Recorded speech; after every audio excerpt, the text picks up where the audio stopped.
blue lines here. This radiation is from the first for the gases collide with the heat. Okay, good morning. You look like that you follow the first slide and open this presentation video. I am Siteng Fan from the Southern University of Science and Technology. I'm sorry for not being there because of some traveling issue between China and United States. Here, I would like to show some of our recent updates on modeling Pluto's case by introducing the seasonal variation of the solar insolation. As we know that haze is one of the most interesting findings made by the New Horizons. As we see on the left, we can see that the haze layers extend from surface to 200 kilometers with tens of layers. And on the right, I'm showing the UV extinction observed by Alice. And we see the haze contribute significantly to the UV extinction in the FUV range. The formation of the haze is thought to be the same as that in the Titan's atmosphere. It starts with the photolysis of methane. It becomes a CH3 and they collide and react with each other to grow larger and larger. And also the the solar UV photon can excite the nitrogen to form the nitrile species. And, and then they join the chemical network to form larger and larger molecules like the polymers. And in the end, the polymers can coagulate with each other to form the haze particles, which is the destination of all the chemical reactions. The haze is very important in regulating the Pluto's energy budget. Here shown on the left, by modeling the radiated transfer of the haze particles, we find that the haze in Pluto's atmosphere accounts for the 40 Kelvin colder atmosphere than our previous estimation, shown by comparing the black and blue lines here.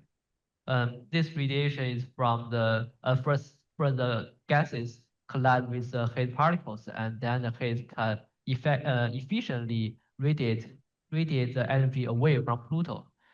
And also the haze sedimented to the surface of Pluto contribute to the red and dark color on the surface of Pluto. So this is why we see such a variation of the surface color of Pluto. The morphology of haze is thought to be the fractal aggregates as shown here on the left. They are porous, low density aggregates. Since we see the bluish color and strong forward scattering of the haze particles. The formation process is well simulated and to explain the UV extinction by Gao et al. 2017. We can see here the much better agreement between the model and observation if we have the aggregate consisting of 5 or 10 nanometer monomers. So this is the macrophysical model developed after the flyby of New Horizons. But later, a joint retrieval of 4 instruments on board New Horizons suggests a bimodal distribution of haze particles, and shown here. On the left, we are seeing the UV extinction, and we have the spheres represented by orange and in orange color, and the aggregate in blue. From here, we see that these two species contribute almost 50-50 in the UV extinction made by Alice. But on the right, we can see that they contribute separately to forward and backward scattering. Since the aggregate has very strong forward scattering, it contributes almost 100% to the forward scattering. But for the larger backward scattering, the spheres are responsible for this. So the results of the joint retrieval point to the bimodal distribution. The larger size populations consist of one micron two-dimensional aggregates with 20 nanometer monomers. And so as we can see here, the first panel shows that the aggregate dimension is around 2 in the lower 50 kilometers, which is the region that all 4 instruments has observations. And the monomers are around 20 nanometers, and the radius of the of the aggregate is around 1 micron. And another population is a small has smaller size. They are 80 nanometer spheres, and shown here in the second panel, and they have larger number density. But if we compute the total mass of these two populations, you can see that their contributions are almost the same. And also we notice that we see an inversion, the concentration inversion of these aggregates. And we in this work we are trying to figure out why. Before going to our updated models, here I'm showing what we have done. After the flyby, we developed the photochemical model based on the Caltech GPL connected model. Here on the left, I'm showing the result. We see the model result have very good agreement with observations in terms of the vertical profiles of methane and the C2 species. And also on the right, this is a result of the macrophysical model karma. And it simulates how the haze particles can grow through the coagulation when they transport it downward. So in the updated model, we are trying to merge these two separate models. So we include the aerosol coagulation as chemical reactions in the photochemical model. So now it becomes a photochemical and macrophysical coupled model. So how do we do this? First, we assume the aerosol production rate is equal to the methane destruction rate. This is because that the heat particles are the destination of all chemical species. Um, and then since we have like 32 bins for different particle size of the haze, so we can consider each size bin as a chemical species in this photochemical model, and then we compute the flow between different among different bins at that in the Karma model. So this is well developed, and this flow can be considered as a as a chemical reactions, so that we can compute the reaction coefficient from these mass flows. So in this case, we can implement the aerosol coagulation into the photochemical model.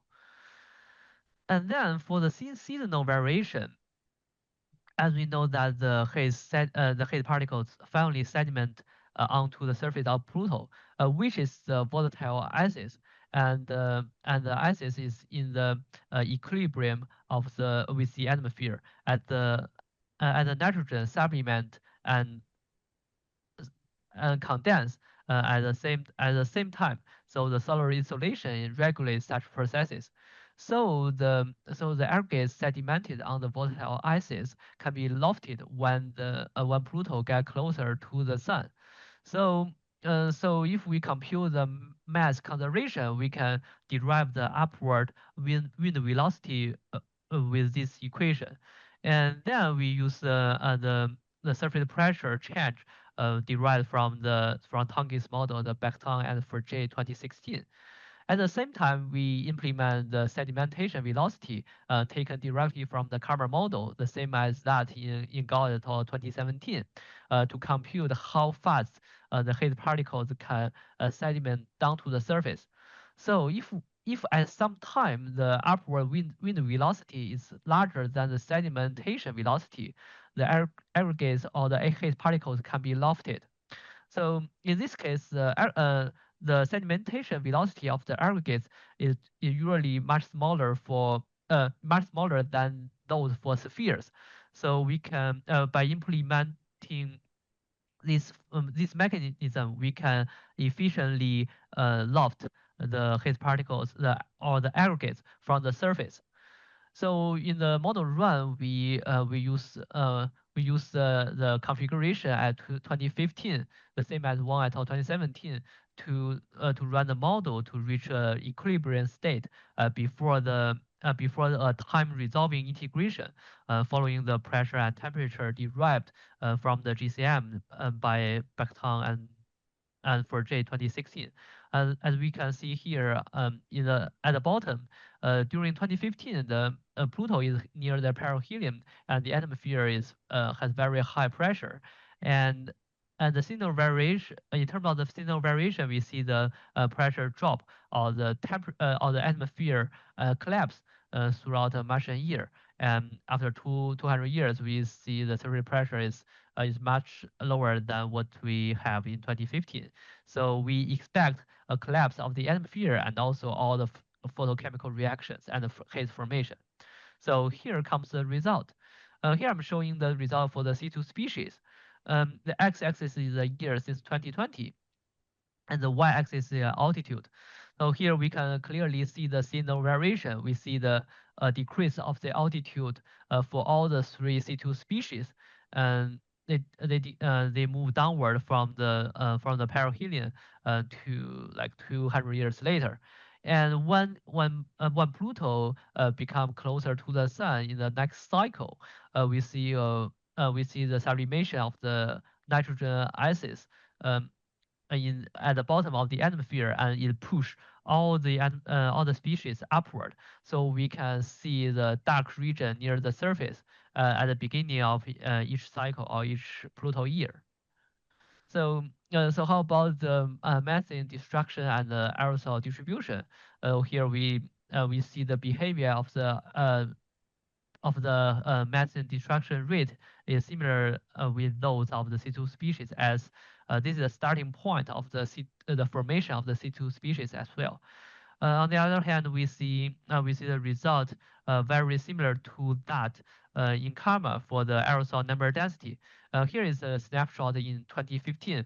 We see the growth of the particle of the heat particles from the upper atmosphere down to the surface.